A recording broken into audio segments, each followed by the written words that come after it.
It's time for America Outdoors Radio, the show that covers the outdoor scene across the U.S. of A. and the entire continent. Fishing, hunting, conservation, outdoor recreation, and great destinations. We cover it all every week. It's your country, your outdoors. Let's explore it together with your host, John Cruz. We're going to do something a little different this week. As you know, we usually cover a variety of different topics related to fishing, hunting, and the shooting sports, and tend to hopscotch all over North America as we do. This week, though, we're going to give you a destination show. We are heading to Southeast Alaska. First, we're going to fly into Ketchikan. It's Alaska's first city with easy airport access from Seattle through both Alaska and Delta Airlines. After we grab our baggage, we'll hop on a float plane and enjoy a scenic 20-minute flight to Prince of Wales Island and Sportsman's Cove Lodge. When you get to the lodge, you'll be greeted by the owner and staff on the dock. After you settle in and enjoy a great dinner, you'll head back to the marina to meet your skipper for the next 3 or 4 days, who will give you an orientation to your fishing boat, the tackle on it, and how you'll be fishing. And fishing is what this show is all about. Alaska saltwater fishing for halibut, salmon, lingcod, rockfish, true cod, and more. While you're here, you'll see plenty of wildlife too.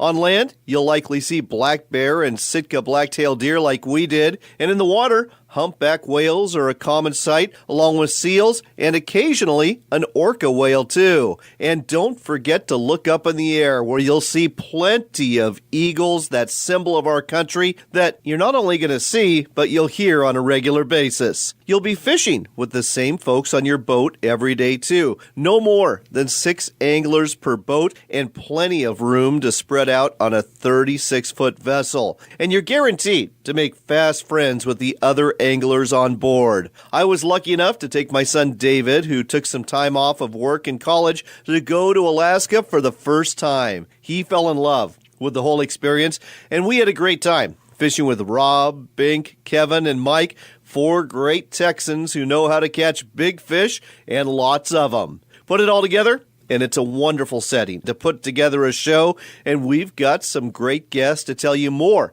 about the fishing here, as well as about the lodge.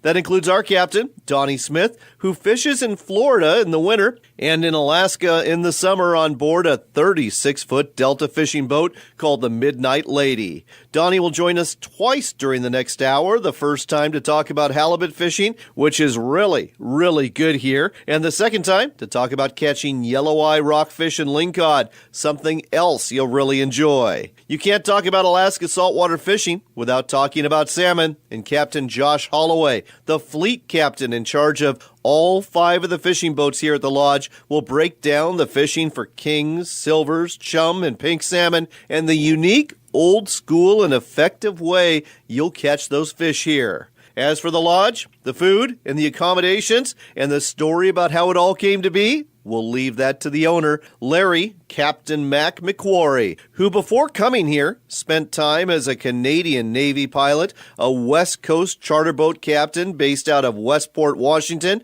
and as a pilot for United Airlines. Captain Mac will also share what really separates the experience at this lodge from the others, and I'll give you a preview of what it is. Off the charts customer service. But before we talk to Captain Mac about Sportsman's Cove Lodge, let's head out onto the water for some tasty big fish bottom fishing, Alaska style.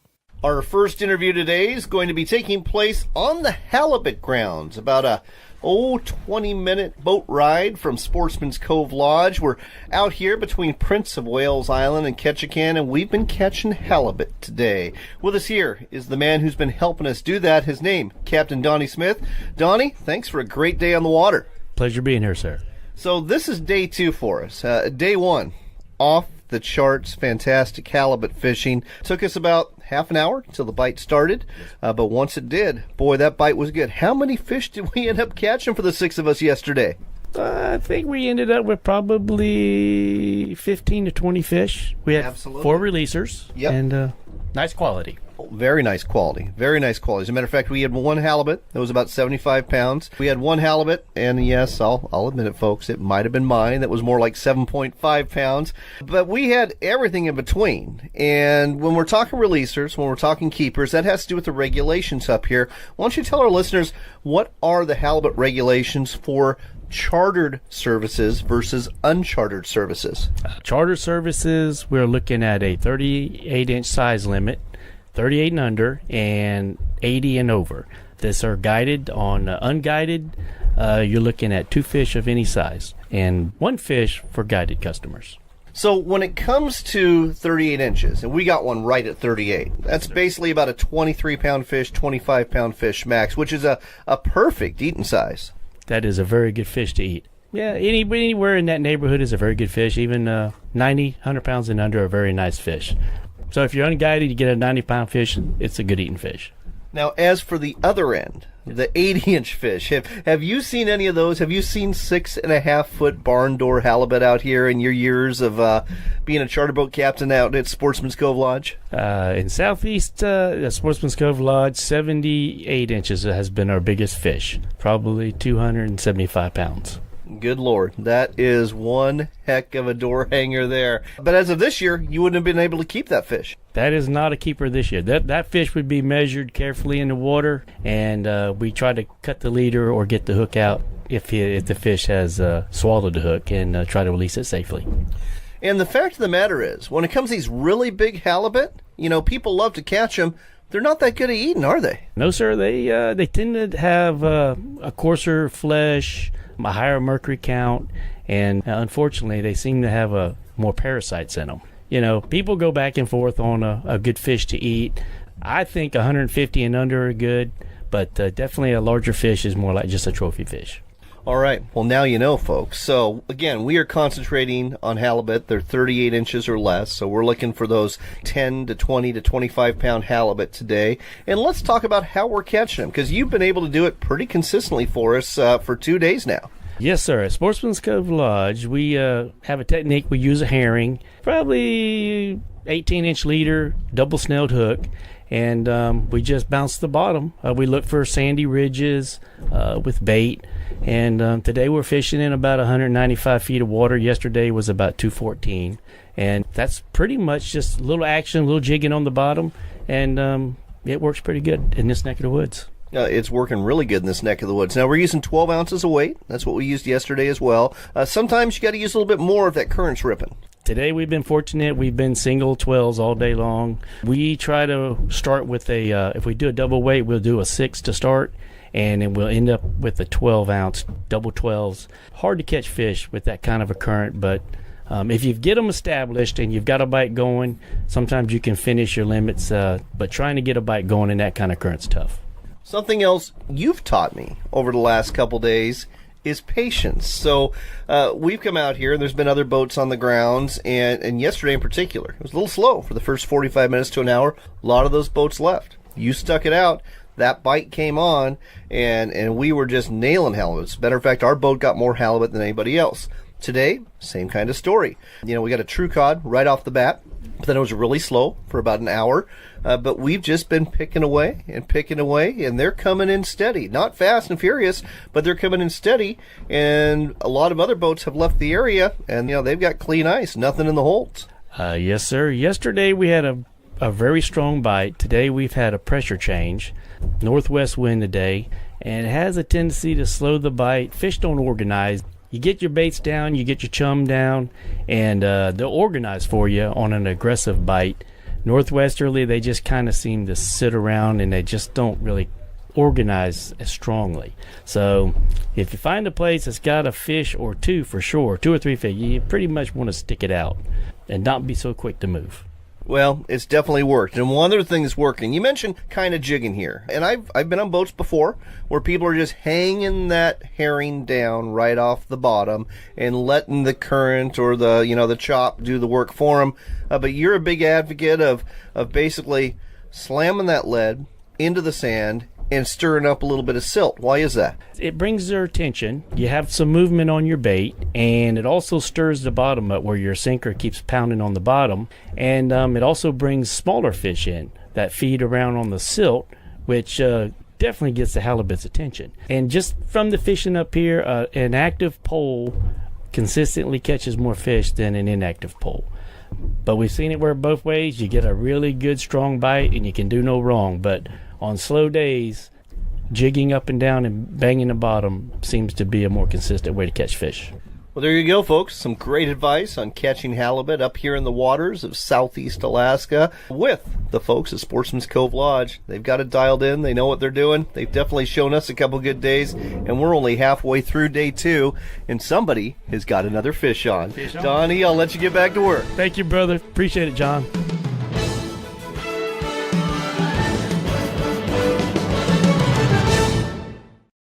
I'd like to welcome a new sponsor to our show. It's Sportsman's Cove Lodge, and many anglers who have been there will tell you it really is Alaska's best lodge. Sportsman's Cove Lodge sits on a salmon highway full of kings and silvers. There's halibut too, and there are some really big ones. Finally, with decades of experience taking care of customers, Sportsman's Cove Lodge knows how to treat you right from start to finish. Ready to book your trip of a lifetime? Then call Sportsman's Cove Lodge at 800-962-7889. That's 800-962-7889. 800-962-7889 for Sportsman's Cove Lodge. If you consider yourself a hardcore fisherman who takes pride in being the first person on the water and the last one off, Fish Fighter products were designed for you. We make products for the relentless fishermen who know that big fish are caught by those who put in the work.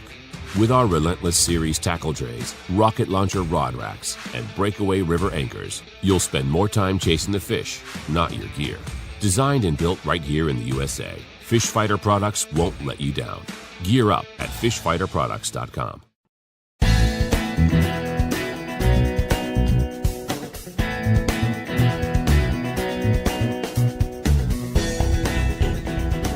You're back with America Outdoors Radio. I'm John Cruz. We're dockside at Sportsman's Cove Lodge near Ketchikan, Alaska on Prince of Wales Island. And all the boats, the 5 boats, have come back to Sportsman's Cove Lodge. There's been fish brought in. They've been weighed. They've been photographed. Lots of happy clients going away. And we are talking to the guy in charge of this 5 charter boat fleet. His name is Josh Holloway. He's also the skipper of the Island Lady. Josh, great to have you on the show. Thank you very much. So, Josh, 3 types of fishing that folks do here at Sportsman's Cove Lodge. There's the halibut fishing, there's the bottom fish in terms of the lingcod and the yellow eye and the other rockfish you can catch, but then there's the salmon fishing. I think that's what gets folks most excited about fishing in southeast Alaska is the chance to tangle with salmon. I thought we'd spend some time talking about the different salmon fisheries you have here and how you go about catching them. I'm guessing the most popular fish, far and away, has got to be the king salmon. You would think so.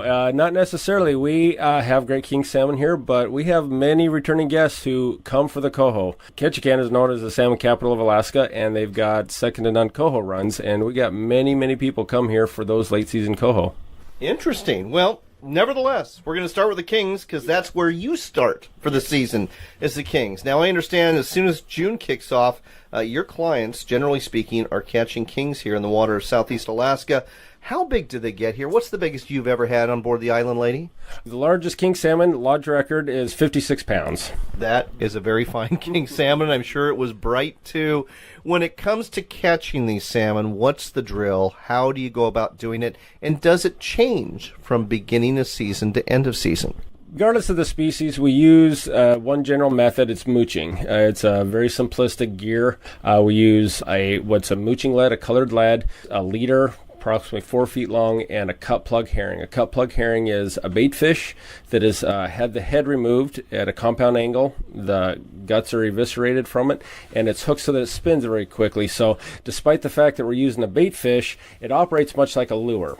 So the way mooching works is using this rig is we prefer to have a boat drifting in wind or current at a certain pace, a knot plus, and you let the line down from the surface of the boat down to a designated depth. As it falls down through the water column, that bait is spinning. As it's spinning, it's essentially fishing for you. Salmon will strike that bait as it spins on the drop. When you hit that designated depth, whatever the guide has determined for that fish you're targeting or the area you're in, hit that designated depth, and you reel it back up. Spurts of 3 to 5 rapid cranks, and you make that bait spin and pause all the way back to your boat. And so essentially the boat is drifting along a shoreline or through an open area, and it's covering some horizontal real estate. The boat moving will cover some horizontal, and then the dropping of the bait from the boat down to that depth and back up is covering that vertical real estate essentially. So the difference between species, we use the same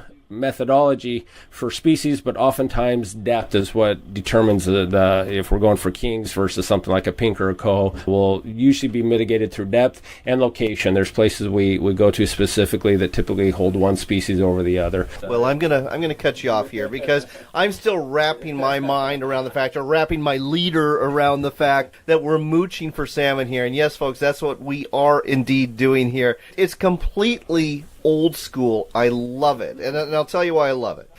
If you're in Puget Sound, if you are off the coast of Washington or Oregon, if you're in a lot of other places in Alaska, or trolling off of Vancouver Island, generally speaking, you've got downriggers. Generally speaking, you're trolling coho spoons, or maybe you're trolling a hoochie, or whatever it may be behind a flasher. And the guide's doing the work for you. That guide is watching that rod. He's taking it out of the downrigger. He's setting the hook for you, handing you the rod, you reel it in. And I've got to tell you, this mooching, this old school method of catching salmon that I used to do as a kid or a teenager, I love it. Because it's really hands-on, and it's not hard to do. I mean, clients, regardless of experience level, they get this, don't they? Yeah, it's very involved. We love it. People get involved to do it. You're not sitting there listening to the engine droning as you troll along, waiting for a rod to go off. It's very involved, and people get into it. It's a workout. It puts you through the ringer, and you earn your fish, but it works great. It works really great. Well, let's talk about the kings again, in terms of they start in June. When does that peter out? Because it's not going all the way into September when we talk about the king salmon. We got essentially two kinds of kings that we have around here. We got what we call feeder kings. Those are resident kings. They live here year-round. They're growing here. They're here all the time. We start in the beginning of the season in June, and those kings are there right through the end. And what size are these feeder kings? Well, our minimum size is a 28-inch fish in order to retain it, and feeder kings will go all the way up to that 56-pound that we referred to, so they're all over the board. But those fish are not going to spawn this year. They're hanging out and still growing, and so oftentimes the larger ones that we catch are the migrant kings that are coming in. They're on the way to their terminus to spawn, but regardless, we have those feeder kings throughout the entire season. Migrant kings start coming in right at the beginning of the season that we open in June, and they run right through into early August, and that's when we see an abundance of them coming in. And those larger kings, those are the migrants moving through. But we have kings all throughout our season. Let's talk about the coho, or the silvers, as a lot of folks call them. What is it do you think people love? The fact that they do get big and they're so sporty that they're not afraid to go airborne and really give you a tussle and a fight? Coho, it's their fight. They are very distinctive. They dance on the water. They're very acrobatic. They zip back and forth very quickly. And the Great Liberal limits, you can hook up multiple coho in one time. You hit a school, and you can have every rod hooked up, and it just becomes a fire drill of moving people around. It gets to be very exciting. People are running everywhere with fish on. It's really exciting. And I want to touch on something here, and that's your boats. I absolutely love these 36-foot deltas.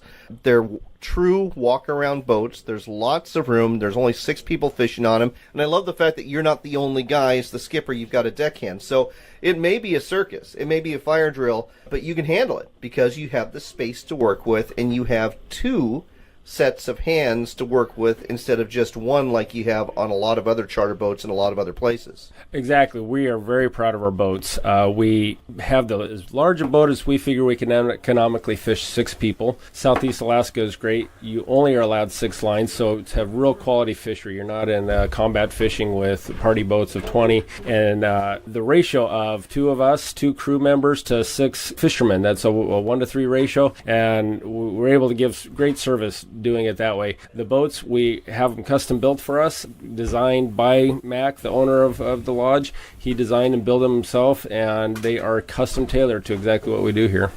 And folks, very comfortable to fish out of, and very comfortable in terms of getting out of the weather too. Josh, we've got about a minute left, but we got to talk about 2 other species you can run into here. chum salmon, known as hard fighting salmon, and pink salmon, known for being really abundant. Yeah, chums get a bad rap. They are a beautiful fish when they come out of the ocean, bright colored. What most people know them for is when they get a very mottled color when they're in the streams. That is not what you catch on the ocean. They are a bright, beautiful fish. We oftentimes don't know if you have a king or a coho on because this fish will fight 1 minute like a king, next they're fighting like a coho, and then it comes up, you got a chum. It crosses that boundary in the way it behaves in the water, and they're really a powerful fish. They really give you a great sport. And the pinks. Lots of them here. And folks, I can tell you, you catch them fresh, you barbecue them fresh, the table fare is just fine. They're excellent. They're our most popular fish for smoking. We send home thousands of pounds of smoked pink salmon. The abundance is mind-boggling. You can get in pinks, and even more so than the coho. As fast as you put your line in, at times you can have pinks on. They're just wonderfully abundant and very sporting. They're a great product to have out here. Not only that, you can catch them right off the dock, right in the cove out of a rowboat too when they're in. They're the most abundant salmon in Alaska. They come up our very cove here out in front of the lodge. You can see them jumping in the cove from the dining room table at dinner. And if you want to take a rowboat out after dinner out in the cove, we got light tackle, and they're great fun on that. 4 species of salmon, all sorts of reasons for fun. And you can take home a lot of good tasting fish too, whether you take it home for the freezer, whether you take it home for the barbecue, whether you take it home smoked. It is all good. The place to find it is at Sportsman's Cove Lodge. The website to go to is alaskasbestlodge.com. Again, that's Sportsman's Cove Lodge. They've got great salmon fishing here, great halibut fishing, great bottom fishing, and wonderful hospitality. We're going to tell you more about that in a minute. Check out their website at alaskasbestlodge.com. Josh, thanks for sharing this with us today on America Outdoors Radio. Thank you very much.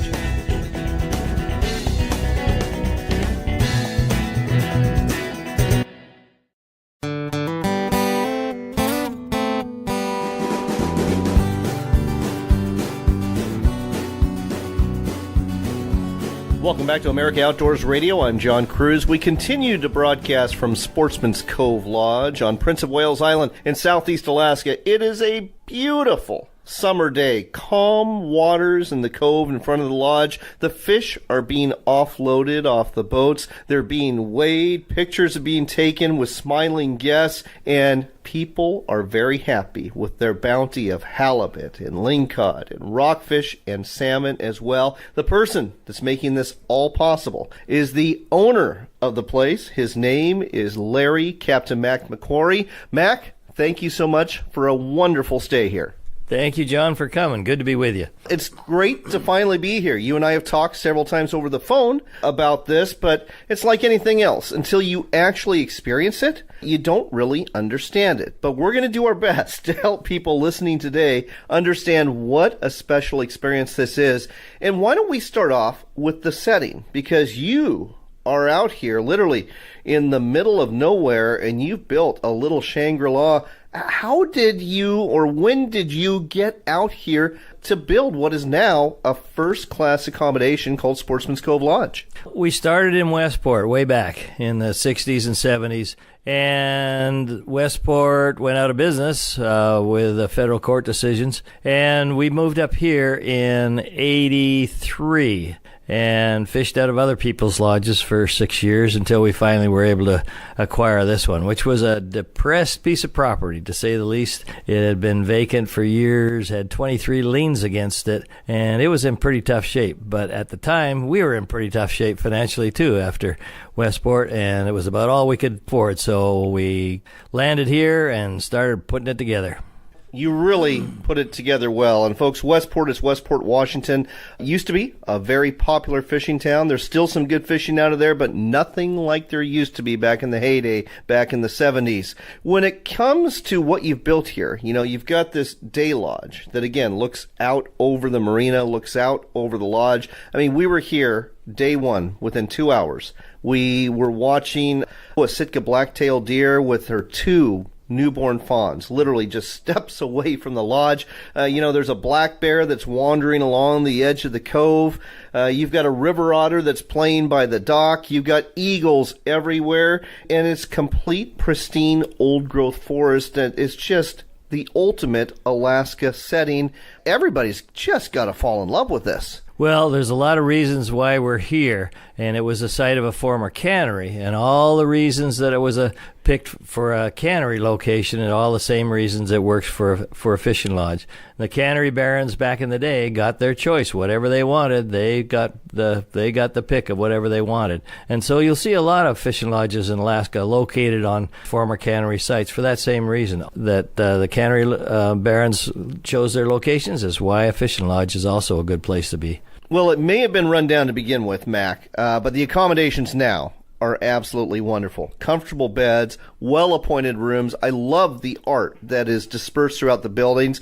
The dining room area, the lounge, fantastic. You know, the marina we've already talked about. You've got a gift shop. You've got a hot tub. You've got a little trail to an overlook. You can take another little trail to a nearby lake with the help of some of the staff and go fishing for some trout, or just sit out here on the deck with a drink in hand and enjoy the views. I mean, it's beautiful what you have here. Well, we've come a long, long way in 29 years. Next year will be our 30th anniversary. And it's all about the experience. Our staff numbers 32 people for 30 guests, so we outnumber the guests. And so the service is what we're all about. And the service and the location and the beauty are what we emphasize here. Fishing, of course, but the service and the beauty of the place and the experience are our top priorities. And I really want to talk about the customer service. I mean, the better than 1-to-1 staff ratio is absolutely amazing, but it's a lot more than that. It is very clear to me that you vet and carefully pick the people that work here. This is not one of those situations, you know, and folks, you've all seen them. You've all been to tourist towns. You've all been to tourist destinations where it's just anybody who comes in for a summer job's got a job. That is not what you're doing here. You've got top-notch people who really understand what customer service is, and when it comes to your fishing staff, they know their business in terms of how to catch fish and how to show you a really good time while you're doing it. Yeah, we have a very low turnover, and the bad joke amongst the staff is that the selection process for a new hire takes longer than the season itself, and it does. And pretty much anymore, you need to know somebody before you can even get looked at for hire here. That's a result of having done it for so long and having figured things out, and that's all part of our process. So you've got this great staff. You've got this great place in terms of a setting, both from a natural point of view and from the lodge and the dining room and all the amenities. We've got to talk about the food. I mean, you know, when you talk about a luxury resort like what you have here, you tend to have high expectations for the food. This place met and exceeded those expectations. These are some of the best meals I've ever had. And when it comes to seafood, off the charts, crazy good. Yeah, that's our specialty, and we work hard at that. Our staff knows that this is a high-quality place and a discriminating clientele, and so they work hard at making sure that it meets everybody's expectations and exceeds them when we can. That's part of what we do. One other thing that you do here that I'm so impressed with is I've never seen such choreographed, well-oiled organization and customer service. And you see it everywhere from when you step off and the staff is there to greet you. They lead you up to the dining room. They check you in. There's hors d'oeuvres for you. You know, there's an orientation that happens before you ever go out on the boats to go fish. All the boats are laid out the same way. Lots of things, again, standardized for the crew's convenience, for the customer's convenience. So we have all this going on, and a lot of people are thinking, as I'm saying this, well, standardization, organization, that's a turnoff. I don't want that. But you make it fun. I just love the dinners. Everybody is laughing nonstop. You're giving out free prizes to everyone for the BFDs that happen. And we've got to talk about what a BFD is, because it's not what some people think. Yeah, we try and make it fun, and it is fun. I mean, we've been doing it a long time, and most of our guests now are more than just guests. They're friends. They've been coming for so long, and, you know, we treat them like friends, the way you would like to be treated as a friend when you come here. That's all part of what we do. Since you're not going to say it, Mac, I will. BFD, not the BFD you think. It is the big fish of the day. So all the boats come in. All the fish are weighed. And the big fish of the day gets special recognition and gets a cup. a special cup with their name and the weight of the fish on it, and that's something you get to take home. As a matter of fact, every guest gets to take home a free hat. Your gift shop, the items are very, very well priced. And on top of that, if you release a big halibut, and a lot of people did this week, folks, you get a hat for a 50-pound release, 70-pound release, 100-pound release. How big do those hats go in terms of the releases? Well, they go to 275 pounds at the moment. But not only the BFD for the biggest fish of the day, it's the biggest fish of the day in each category. So there may be, the way we fish here, there may be 8, 10 different categories, and each one with its own biggest fish of the day award. Now, one more thing we need to talk about. In addition to all of this, if you've got a really special fish, a really big fish, you might earn yourself a trip back for next year. How does that program work? That's right. Everybody is entered into it, automatic entrance, and there's no fees or anything like that involved in it. But the biggest fish in 3 categories, in halibut, king salmon, and coho, first place gets a 4-day trip back next year to defend your title, and second place gets a 3-day trip back next year to defend your second place title. If you think you're a pretty good angler, and there's a lot of good ones here, and better still, there's a lot of good skippers and deckhands to help you out, whether you are or not, come on out here. Enjoy your time. Anybody can win these contests. As a matter of fact, our big halibut of the day on day one was a young woman from Tennessee who had never saltwater fished in her entire life, and another lady that had never fished before. She had 3 halibut releases. So anybody can have fun. You can have fun too. Again, luxury accommodations, luxury foods, great, fantastic, off-the-charts customer service, and oh yes, an Alaskan setting that's unspoiled, and some of the best fishing you're ever going to enjoy. You'll find it all at Sportsman's Cove Lodge. The website to go to is alaskasbestlodge.com. That's alaskasbestlodge.com. Go there now, check it out, and book now because it is really hard to get an opening here. It's just that popular because, like Mac said, people keep coming back because it's just that good. Mac, thanks for sharing this with us today, and thanks for having me here. I appreciate it more than you know. You bet, John. Anytime. Let's do it again.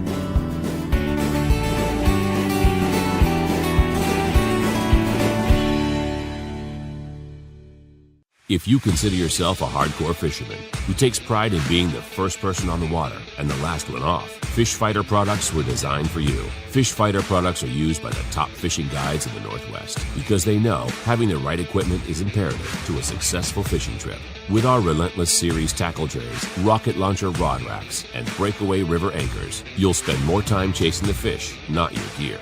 Designed and built right here in the USA. Gear up at fishfighterproducts.com.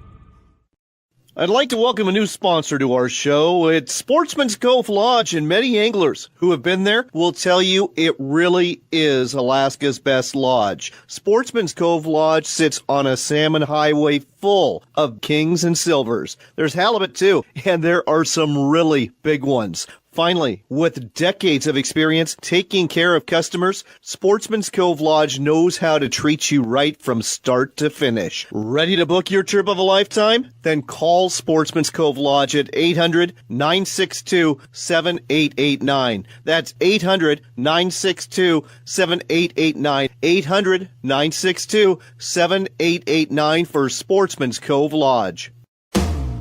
There's a place where the fishing is year-round, where the sun shines 300 days a year. The wineries and breweries are right downtown. The hiking and cycling offer spectacular views you just don't get in the big cities. Fortunately, the place is real and vibrant. It's the Dalles, Oregon, just 90 short minutes from Portland, along the gorgeous Columbia River, where the adventures are limited only by your imagination. Find out more at explorethedalles.com. Looking to reel in the marketing opportunity of a lifetime? Then set the hook because we've got it right here. America Outdoors Radio has sponsorships available, and we offer an affordable platform to reach thousands of listeners interested in fishing, hunting, and the outdoors. Find out more by contacting host John Cruz through his website at AmericaOutdoorsRadio.com. That's AmericaOutdoorsRadio.com. But hurry, if you wait too long, this big opportunity might just get away. That's AmericaOutdoorsRadio.com. Backcountry Hunters and Anglers, a nationwide group working to keep public lands in public hands. We've helped ban the use of drones for hunting. We help repair wildlife corridors and key riparian areas. We speak up against illegal ATV use. We collaborate with elected leaders to keep public lands in public hands. We're Backcountry Hunters and Anglers, with membership in all 50 states and Canada. Please join this dynamic conservation group. Check us out at backcountryhunters.org.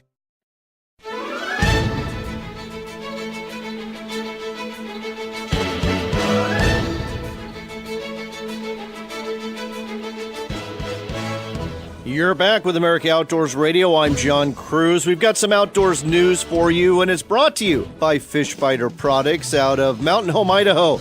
They make innovative accessories for your fishing boat designed to make your day on the water easier and more efficient. Find out more at fishfighterproducts.com. If you're wondering what the best bass lakes are for 2018, you'll find the annual list in the August edition of Bassmaster Magazine. But if you want a preview, we can share the top 5 bass waters in the nation right now. They are number 5. Mille Lacs Lake in Minnesota. Number 4, Lake St. Clair in Michigan. Number 3 is in the Golden State, California. That would be Clear Lake. Number 2 is next to Chattanooga, Tennessee, Chickamauga Lake. And number 1, the best bass lake of the nation for 2018, Sam Rayburn Reservoir in the great state of Texas. Our next story is titled Defenders of the Environment, Burn It Down. And I've got Bill Harsey, who lives in Oregon and is one of the finest knife makers in the entire world, to thank for this. He steered me to this story about the Lobster Creek fire. Firefighters are mopping up this 400-acre blaze near Gold Beach, Oregon, so named because it started at the Lobster Creek Youth Camp on the afternoon of July 1st. After staff there called to report a fire in the meadow at the camp, they were unable to contain. Firefighters found themselves battling a wind-driven blaze that threatened the northernmost stand of redwood trees in the nation, not to mention all sorts of other forest lands and nearby communities. A total of 700 firefighters were mobilized to fight this fire at a cost of over $2 million. Who was responsible for this? Ironically, the participants of an environmental activist camp taking place at the Lobster Creek Youth Camp. Multiple media sources in Oregon report the group camp there, called Next Generation Climate Justice Action Camp, teaches youth how to protest on behalf of environmental justice, according to its website. It was hosted by the Civil Liberties Defense Center out of Eugene and Rogue Climate, also out of Oregon. The groups were teaching kids how to become protesters and activists to save the environment. Instead, the 20 kids, aged 14 to 18, supervised or not by 20 adults from these environmental groups, burned it to the ground. And it's not like they were apologetic about it either. When initially questioned about the cause of the fire, the staff and youth there refused to cooperate, telling sheriff's investigators that, upon the advice of their attorney, they were not going to talk about how the fire started. That's right. They lawyered up. Way to go, boys and girls. Though that doesn't really make you much different from the big corporations you hate who issue statements through their lawyers when they screw up. We reached out to both Civil Liberties Defense Center and Rogue Climate asking for comment, but neither group wanted to talk to us, not even to say they were sorry to the public for what they did. However, the Curry Coastal Pilot News reports that in the end, the leader of the group, camped at Lobster Creek Youth Campground,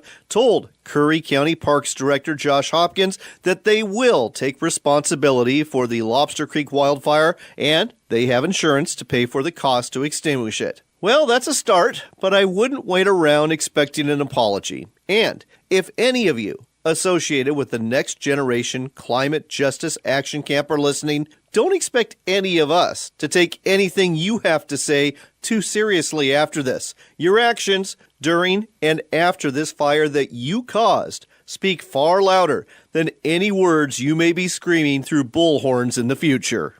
Next up on America Outdoors Radio, we're talking to Captain Donnie Smith. He's the skipper of the Midnight Lady, a beautiful 36-foot delta that we've been fishing off of here in southeast Alaska out of Sportsman's Cove Lodge. Donnie, welcome to the show. Thank you, John. Appreciate it. Glad to be here. Well, I'm even more glad to be here, Donnie. We are having a great time fishing here, and I want to talk about the fishing for the yellow eye rockfish, because it was boom, bang, lights out. Never seen anything like it before. 6 of us on the boat, 6 yellow eye rockfish in pretty short order, all the way up to 10 plus pounds. Yes, sir. Yesterday was a fine day. We fished a pinnacle. We had a incoming tide. We was fishing the backside of the pinnacle with a lot of bait on it, and it was a great bite. Fantastic bite. Well, let's talk about targeting these fish that are kind of the iconic rockfish or bottom fish of the Alaskan waters. Now, some people call them red snapper, but that's not exactly what they are. Nah, they're kind of orangey. We call them yellow eyes, or our charter lingo here is goldfish. And nice fish, beautiful fish.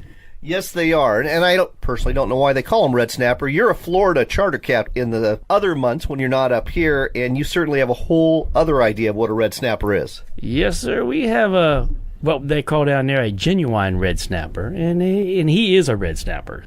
Bottom fish, nice reef fish down there.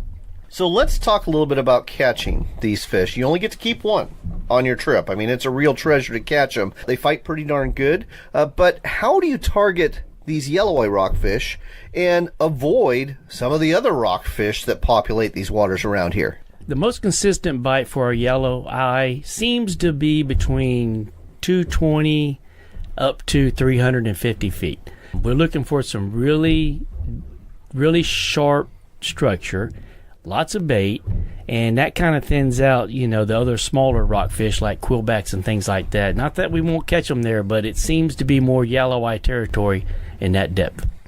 Interesting stuff. Something else that was really interesting about these yellow eye rockfish is when their soul passes on to the other side, there's a real color change, but it doesn't last for long. And you've got a certain phrase for this too.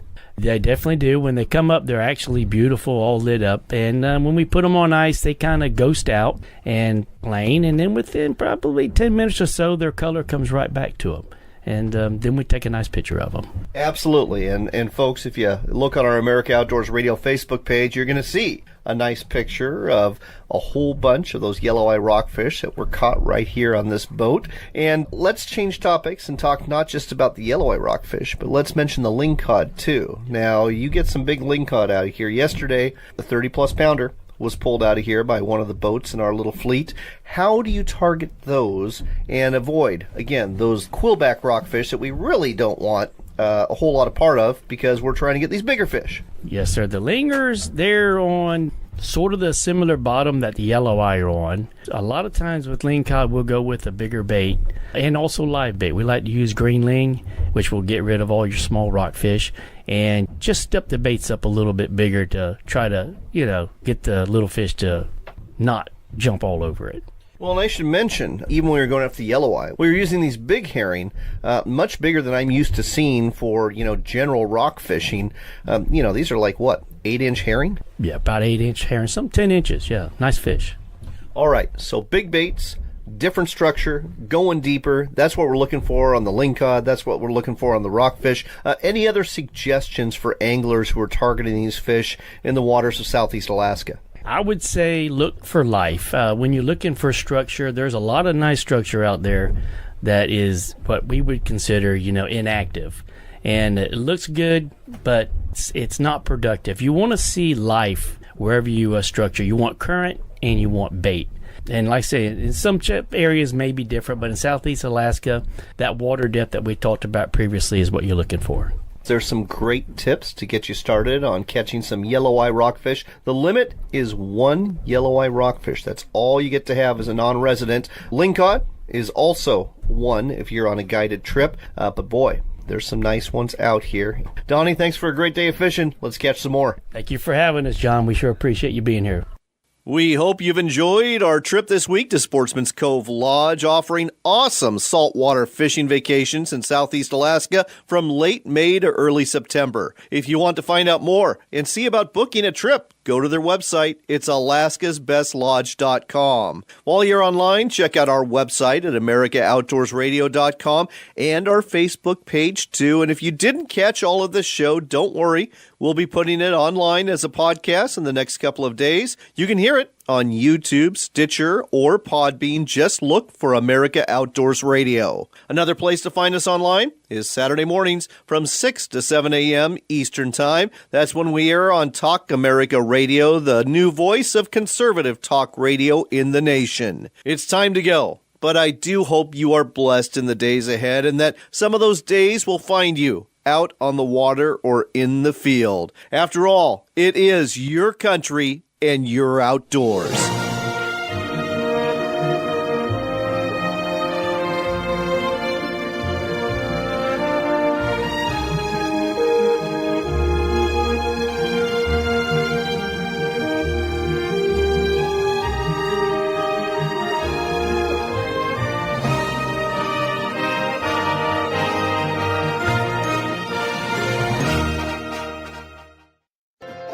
Why book at Sportsman's Cove Lodge? Why is Alaska like no other place on Earth? It hasn't changed in thousands of years. From the way you get here on a float plane to the way you go out with the guides and the boats, it's just a professional experience. And I said, this is as good as it gets. I said, if you can't catch fish here, you can't catch fish anywhere. Your experience with us will leave you speechless. Book now at alaskasbestlodge.com.